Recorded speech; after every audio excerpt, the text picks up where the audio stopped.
Shalom, aquest és el vídeo sobre la idolatria de Babilònia en la sèrie dels 5 exilis i el titularem Rabí Akiva, Nachmànides i el món futur.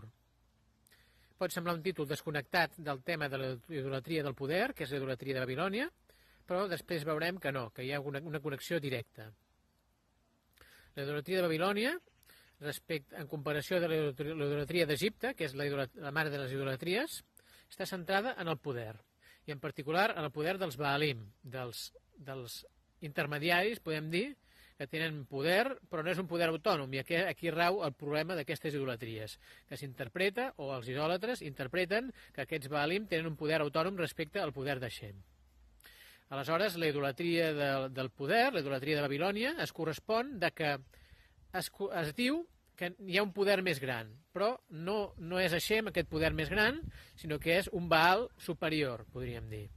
Que tot parteix d'Ur Kasdim, d'Ur dels caldeus, la problemàtica que ja va viure Abraham i que això es va transmetre d'alguna manera a la resta del territori circundant, al territori de Babilònia, i allà la paraula Babel vol dir precisament confusió. Babel vol dir confusió. Per què? Perquè hi ha una confusió d'ídols, hi ha una quantitat immensa d'ídols, de poders intermediaris, que fan que la confusió sigui molt important. Aleshores, el problema més important d'aquesta idolatria és que s'intenta crear una unitat falsa.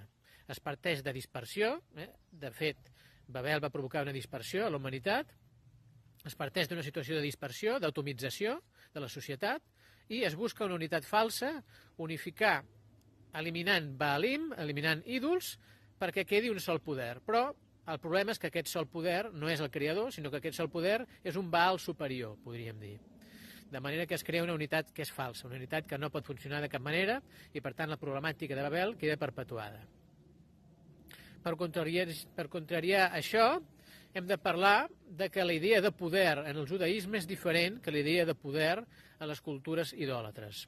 La idea de poder idòlatre és un poder opressor, un poder que ho abarca tot, però d'una manera opressiva respecte a algú. No és possible, en la visió idòlatra, un poder que sigui favorable a tothom, un poder que sigui benefactor per tothom. Per què? Perquè té aquesta mentalitat de lluita babeliana, en què tot el que guanya un ho perd un altre. És un joc de suma zero, s'anomena. La visió idòlatra és una visió en què la vida és un joc de suma zero. I la visió jueva, la visió de la Torà, és una visió en què la vida no és un joc de suma zero, sinó que pot arribar a la situació, i eventualment arribarà a la situació, en què tothom hi guanyarà. Fem un salt ara a l'edat mitja, als segles XII i XIII, de l'era comú, i parlem de la visió del món futur dels dos savis, per una banda el cordovenc Maimònides i per altra banda el gironí Nachmànides. La visió del poder que ells dos ens reflecteixen a través de la seva visió del nom futur ens permeten il·luminar la visió idòlatra del poder i la visió vàlida, la visió de la Torà del que és el poder. Comencem pel que fa a Maimònides.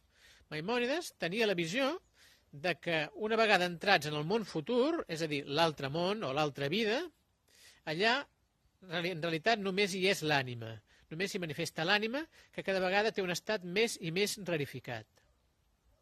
En canvi, Nachmànides deia que no, deia que hi haurà l'ànima, però també hi haurà el cos més refinat, que haguem refinat al màxim durant les vides del món present. O sigui, al llarg de la història, les persones es van reencarnant i les reencarnacions poden ser en diferents cossos, però el cos més refinat és aquell que tindrà permanència al món futur. I tindrà permanència al món futur junt amb l'ànima de la persona.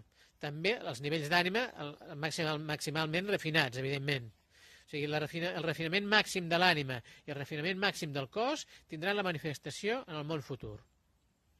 En canvi, Maimònides, recordo la visió, per ell només hi ha l'ànima en el món futur i el cos no hi és. Això ens dona compte de visions que van xocar al llarg de la història del món material.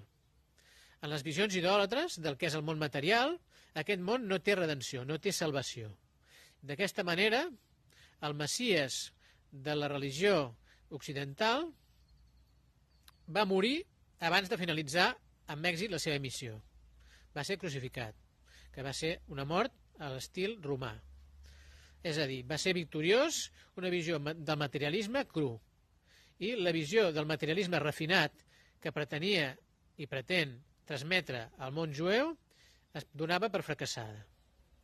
Donava per fracassada definitivament, perquè, segons la religió occidental, el Messies jueu va fracassar en la seva missió de redimir el món material i l'única solució que va tenir va ser pràcticament un suïcidi. En canvi, en el judaïsme, aquesta visió està totalment refutada i totalment repudiada. Per això tenim un savi com Nachmanides que diu que en el món futur també hi haurà el cos. O per això també tenim un altre savi molt important com Rabbi Akiva, que ell, quan va veure pujar l'estrella de Bar Kokhba al poder en el món jueu, fa uns 900 anys, 1900 anys, el que va fer ell és directament donar suport a Bar Kokhba. Rabbi Akiva va donar suport a Bar Kokhba perquè va interpretar que ell podia ser realment el que portés la salvació al poble d'Israel i a la humanitat. I que ho fes a través de mètodes naturals, a través de la via política i la via natural, que és la manera que el poble jueu sempre ha defensat que es produirà la redenció. A diferència d'altres cultures que poden haver interpretat la idea de redenció més o menys correctament, però repudien, en tot cas, el món material.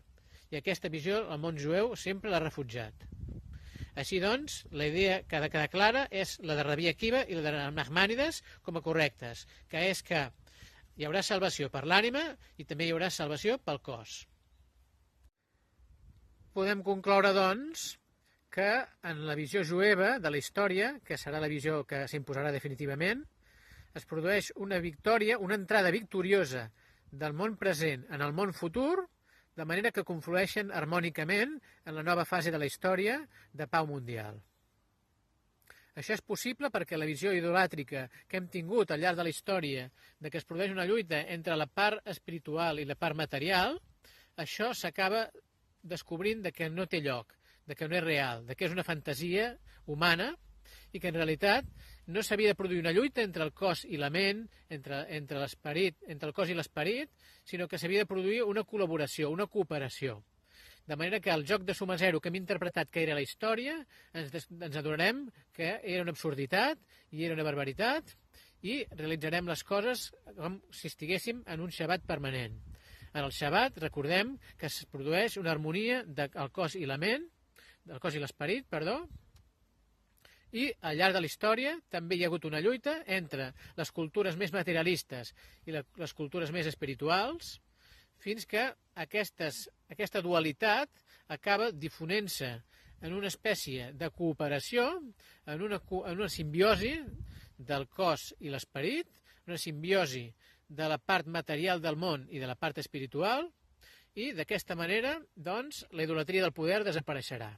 I passarem d'interpretar el poder com una cosa amenaçadora, l'interpretarem com una cosa il·luminadora, perquè veurem i ens serem conscients de que l'únic poder que existeix és el del Creador. Shalom.